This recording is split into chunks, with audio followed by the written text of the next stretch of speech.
इसका मतलब है ये 2x के बराबर है बेटा। NO2 की जो कंसंट्रेशन है वो 2x के इक्वल है। देखो NO2 इक्विलिब्रियम पर 2x के इक्वल है, तो 2x की जो कंसंट्रेशन है 0.1 है, 0.12 है। तो बेटा 2x का जो अमाउंट है वो 0.12 है, तो x का अमाउंट क्या हो जाएगा 0.12 को डिवाइड करेंगे 2 से 0.06। तो इसका मतलब है x का जो अमाउंट था वो आपको प्रोडक्ट से कंप्यूट किया, क्योंकि हमें पता है कि प्रोडक्ट जो इक्विलिब्रियम में बन रहा है NO2 वो 2x है। इक्विलिब्रियम पर जो NO2 का अमाउंट बन रहा है वो 2x है और 2x की वैल्यू गिवन है आपको 0.12 इक्विलिब्रियम में बनाई। तो 2x की वैल्यू 0.12 है, तो x की वैल्यू क्या होगी 0.12 डिवाइड बाय 2 0.06। तो हम 0.06 यहां पे माइनस करेंगे क्योंकि सिंगल x की वैल्यू 0.06 है। तो रिएक्टेंट कितना बचेगा इक्विलिब्रियम पर 0.04। बेटा जो रिएक्टेंट इक्विलिब्रियम पर बचेगा वो 0.04 होगा, 0.04। और इसकी कंसंट्रेशन इक्विलिब्रियम पर कितनी है 0.12 है। अब Kc निकालो, तो Kc बराबर है concentration of product divide by reactant. बेटा Kc इक्वल किसके है concentration of the product divide by reactant. तो प्रोडक्ट की कंसंट्रेशन कितनी है 0.12 डिवाइड 1 से क्यों कर रहे हैं क्योंकि इनकी जो मोल्स है वो सॉरी वॉल्यूम 1 है, कंसंट्रेशन होता है मोल अपॉन वॉल्यूम। बेटा मोल अपॉन वॉल्यूम, तो यहां भी 1 से डिवाइड किया, इसको भी 1 से डिवाइड किया, क्योंकि वॉल्यूम से डिवाइड करते हैं। कंसंट्रेशन होता है मोल अपॉन वॉल्यूम, मगर वॉल्यूम 1 है तो कोई फर्क नहीं पड़ता। तो 0.12 का स्क्वायर करेंगे और इनटू 4 की कंसंट्रेशन क्या 0.04 है, उसी से डिवाइड करेंगे तो जवाब क्या आएगा 0.36। जवाब क्या आएगा Kc का 0.36। इसका मतलब है जो Kc की वैल्यू है इसकी इनटू 4 की क्या 0.36 है, जो आज हमने पढ़ाई थी कि इंटरमीडिएट वैल्यू इसकी न कम है न ज्यादा है। अच्छा उसके बाद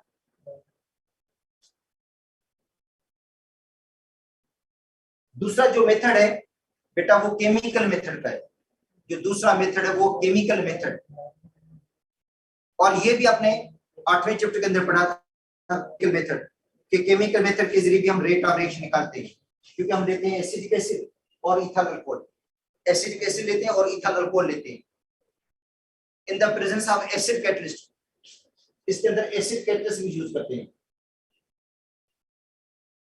बेटा, एसिड कैटलिस्ट यूज करते हैं, sulphuric acid hydrochloric acid, sulphuric acid या हाइड्रोक्लोरिक एसिड इसके अंदर कैटलिस्ट यूज करते हैं जो स्पीड को बढ़ा देते हैं। ठीक है, और इनका इनिशियल अमाउंट देखो, इनिशियल अमाउंट 1 मोल है, क्योंकि इसका अमाउंट जो दिया वो 60 ग्राम दिया गया है। बेटा एसिडिक एसिड का जो अमाउंट दिया है वो है कि 60 ग्राम दिए गए एसिडिक एसिड। एसिडिक एसिड का अमाउंट 60 ग्राम 60 ग्राम है, तो 60 को जब डिवाइड करेंगे 60 से 1 मोल आएगा। ठीक है, एसिडिक एसिड का मोल बन जाएंगे 1। इथाइल अल्कोहल का जो अमाउंट दिया गया ग्राम के अंदर 46 है और मॉलिक्यूलर मास भी 46 है, तो उसके भी 1 मोल हो गया। तो इसका मतलब है 1 मोल एसिडिक एसिड का लिया, 1 मोल इथाइल अल्कोहल का लिया, 1 मोल एसिडिक एसिड और 1 मोल इथाइल अल्कोहल का। ठीक है, इनिशियल जो अमाउंट होगा इसका नील होगा, इसका भी नील होगा।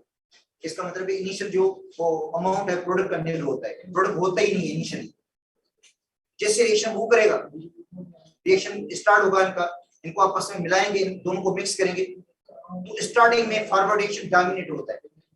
स्टार्टिंग में जो फॉरवर्ड रिएक्शन होता है वो डोमिनेट होता है, ज्यादा होता है, ज्यादा प्रोडक्ट की कंसंट्रेशन बढ़ेगी, प्रोडक्ट का अमाउंट बढ़ेगा, उसके बाद रिएक्शन बैकवर्ड जाना शुरू करेगा और फिर फाइनली फॉरवर्ड की स्पीड और बैकवर्ड की स्पीड क्या हो जाती है, बराबर हो जाती है। उस स्टेज को हम क्या कहते हैं, इक्विलिब्रियम स्टेज कहते हैं। इक्विलिब्रियम स्टेट कहते हैं जब रेट ऑफ फॉरवर्ड और बैकवर्ड बराबर हो जाए और इक्विलिब्रियम पे रिएक्टेंट की कंसंट्रेशन भी कांस्टेंट हो जाती है, प्रोडक्ट की भी कंसंट्रेशन कांस्टेंट हो जाती है। तो इक्विलिब्रियम पर जो ईस्टर बना है, इक्विलिब्रियम पर जो ईस्टर बना है उसका अमाउंट है 58.7 ग्राम। बेटा 58.7 ग्राम बना है इक्विलिब्रियम पे, उसके भी मोल बनाए हमने। 58.7 को डिवाइड किया हमने 88 से, इसका मोलर मास 88 है, तो मोल बने 0.67। तो ईस्टर के मोल कितने बने 0.67 और वाटर बनाए 12 ग्राम, वाटर बनाए 12 ग्राम, 12 को जब हम 18 से डिवाइड करेंगे 0.67। तो इसका मतलब है ये तो इनिशियल मोल, मोल से इक्विलिब्रियम, इक्विलिब्रियम पे ईस्टर के मोल कितने बने 0.67 और वाटर के भी कितने बने 0.67। अब क्या करेंगे 1 में से 0.67 माइनस करेंगे। बेटा 1 में से 0.67 क्या करेंगे, माइनस करेंगे, तो जवाब आएगा 0.33। यहाँ पे 1 में से 0.67 माइनस करेंगे तो जवाब आएगा 0.33। अच्छा उसके बाद है कंसंट्रेशन एट इक्विलिब्रियम, तो कंसंट्रेशन है मोल अपॉन वॉल्यूम। बेटा मोल डिवाइड बाय वॉल्यूम, ये मोल है इनको डिवाइड किससे करेंगे, वॉल्यूम से। रिएक्टर के मोल को भी और प्रोडक्ट के मोल को वॉल्यूम से डिवाइड करेंगे केसी को कैलकुलेट करने के लिए। ठीक है, तो केसी बराबर होगा कंसंट्रेशन प्रोडक्ट का डिवाइड करेंगे किससे, रिएक्टेंट से। ठीक है, तो प्रोडक्ट की कंसंट्रेशन है 0.67, वाटर की भी 0.67, और जो एसिडिक एसिड और इथाइल अल्कोहल है 0.33 जवाब आएगा 4। ठीक है, अब प्रैक्टिकल जब हम करते हैं, प्रैक्टिकल के दौरान क्या करेंगे, 1 मोल एसिडिक एसिड का 1 मोल इथाइल अल्कोहल का मिला देंगे। ठीक है, हमें पता है कि इनिशियल मोल 1 है, और जब इक्विलिब्रियम एस्टैब्लिश होगी इनमें रीडिंग लेते जाएंगे, रीडिंग आपको लेनी पड़ेगी, क्योंकि आपको मैंने पहले भी इस प्रैक्टिकल के बारे में बताया था, दोनों को मिलाकर एसिडिक एसिड और इथाइल अल्कोहल को मिलाकर दोनों को मिक्स करके रिएक्शन को छोड़ देना है 10 मिनट के लिए। 10 मिनट के लिए रिएक्शन को छोड़ दें। जब 10 मिनट पूरे हो जाए तो उसके अंदर बर्फ डाल दें, आइस डालते हैं रिएक्शन को रोकने के लिए। फिर 2 कतरे इंडिकेटर के डालें, 2 कतरे उसके अंदर इंडिकेटर के डालें, ऊपर से बेस यूज करें, और बेस क्या करेगी, एसिड को न्यूट्रलाइज करेगी। कि एसिडिक एसिड कितना बचा है, 1 मोल तो लिया था हमने, मगर 10 मिनट में कंज्यूम भी होगा बेटा, 10 मिनट के अंदर वो कंज्यूम भी हो चुका होगा। ठीक है, वो उधर से पता चलेगा कि एसिडिक एसिड रिमेनिंग कितना है, रिमेनिंग कितना मौजूद है, वहां उसका पता चलेगा 10 मिनट में। फिर नए सिरे से नए सिंपल बनाने पड़ेंगे, जिनको 20 मिनट क्लियर करना पड़ेगा। जब 20 मिनट पूरे हो जाए तब उसके अंदर आइस डालकर रिएक्शन को रोक दें। उसके बाद ठीक है, 2 कतरे उसके अंदर इंडिकेटर के डालें, दोबारा बेस यूज करें।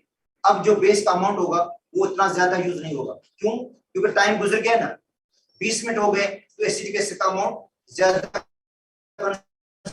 और रिमेनिंग कम होगा, इसलिए इसको न्यूट्रलाइज करने के लिए बेस भी कम चाहिए। फिर 30 मिनट पे रीडिंग लेंगे, 40 मिनट पे लेंगे, 50 मिनट पे। अब देखो, जब आपको रीडिंग बराबर मिले कि बेस के अमाउंट में कोई इजाफा नहीं हो रहा है, तो इसका मतलब है एसिडिक एसिड का अमाउंट कांस्टेंट हो गया, ज्यादा यूज ही नहीं हो रही है, इसका मतलब एसिडिक एसिड का अमाउंट जब वो कांस्टेंट हो गया, इसका मतलब स्टेबलिश हो गई है। और जब इक्विलिब्रियम स्टेबलिश होगी तो एसिडिक एसिड का अमाउंट कितना रहेगा, रिमेनिंग होगा 0.3।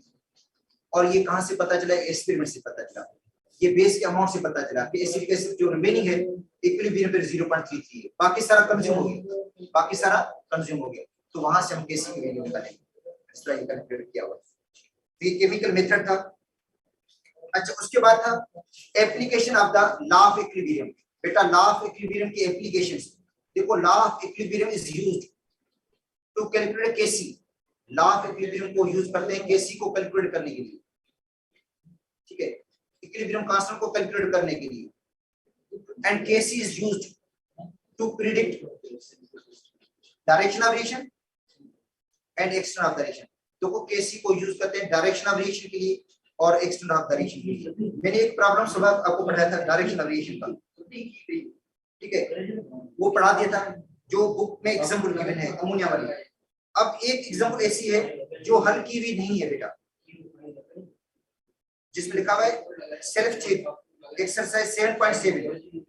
बेटा 7.7 में ये प्रॉब्लम है, ये अभी हल कर लेते हैं। इस प्रॉब्लम को अभी हल करते हैं, हम देखते हैं कि रिएक्शन किधर जाएगा, फॉरवर्ड जाएगा या बैकवर्ड जाएगा।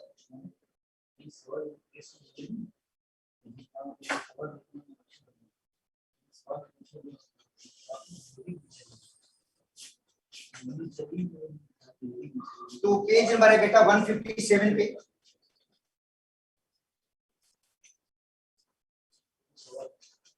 157 7.7। और इसमें देखो ये क्वेश्चन दी गई है,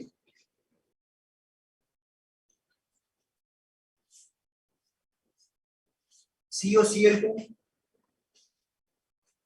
गैस है, ये COCl2 गैस जो डिकम्पोज हो रही है किसके अंदर, कार्बन मोनोऑक्साइड में और क्लोरीन में। ये फास्टीन गैस है बेटा, ये फास्टीन गैस जो पॉइजनस है, जो डिकम्पोज होकर कार्बन मोनोऑक्साइड बना रही है और क्लोरीन। और केसी की वैल्यू गिवन है आपको 8.3 × 10⁻⁻⁴। ये केसी की वैल्यू है। और आपको पता है कि डायरेक्शन ऑफ रिएक्शन के लिए इनिशियल कंसंट्रेशन नोन होगी, जो रिएजेंट से हमकी इनिशियल कंसंट्रेशन गिवन होगी, और इनिशियल कंसंट्रेशन से हम क्या निकालते हैं, क्यू निकालते हैं, रेशियो निकालते हैं प्रोडक्ट और रिएक्टेंट का। देखो अब निकालेंगे क्या, क्यू की वैल्यू निकालेंगे, या कहीं पे लिखा होता है क्यू की जगह के इनिशियल भी लिखा होता है। बेटा के इनिशियल से मुराद है इनिशियल कंसंट्रेशन प्रोडक्ट के ऊपर जाएगी, रिएक्टेंट के नीचे आएगी। तो देखो क्यू भी लिखो, क्या लिख दो, के इनिशियल।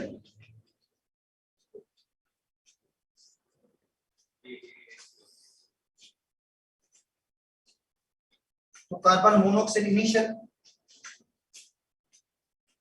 जो कार्बन मोनोऑक्साइड इनिशियल कंसंट्रेशन लिए ऊपर रखें,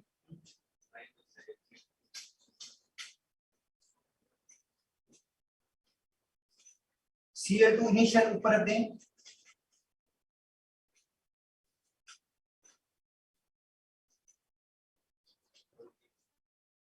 और Cl2 इनिशियल नीचे रख दें। इसका मतलब है कंसंट्रेशन प्रोडक्ट ऊपर जाएगी, रिएक्टेंट नीचे। अब इसमें देखो, इसके अंदर वैल्यूज आपको गिवन है, इनकी कंसंट्रेशन बेटा गिवन है, ठीक है। CO की 2.5 into 10 power -2, Cl2 2.5 10 power -4, और COCl की है 0.5। बेटा इसको आपने हल करना है कि आंसर क्या आता है इसका, ठीक है। तो इसको आप इस तरह लिख सकते हैं, पॉइंट को डेसिमल को खत्म करना है हमने, डेसिमल को खत्म करना है हमने, तो इसको 25 कर देते हैं, 25 into 10 power -3 multiplied by 25 into 10 power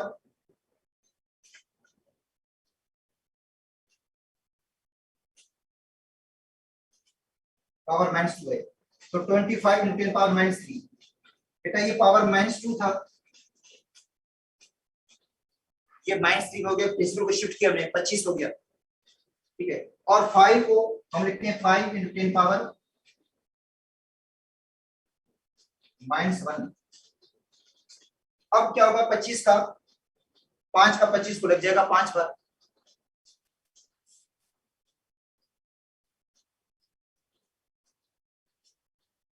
इसको 5 बार लगेगा। 5 को 25 से मल्टीप्लाई करेंगे तो जवाब होगा 125।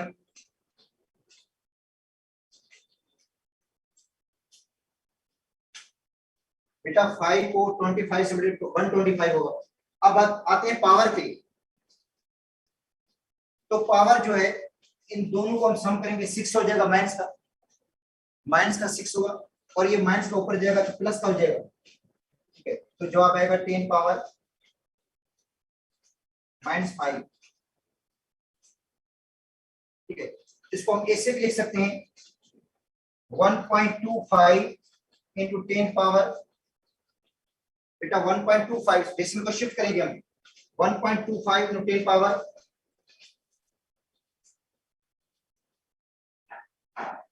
-3, 2 पावर और कम हो जाएंगे। तो अब बताओ, देखो कंपेयर करो, Q को KC के साथ कंपेयर करो। ये बेटा Q की वैल्यू है, ये Q की वैल्यू और KC की वैल्यू, इन दोनों को कंपेयर करो।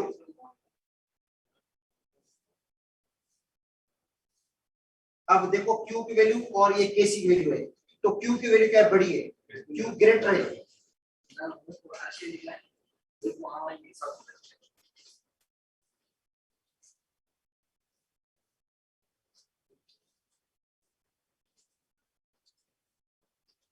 ठीक है। अब Q की वैल्यू लिखते हैं, इधर KC की वैल्यू लिखते हैं, तो Q की वैल्यू आई है 1.25 into 10 पावर -3, और जो KC की वैल्यू है वो है 8.3,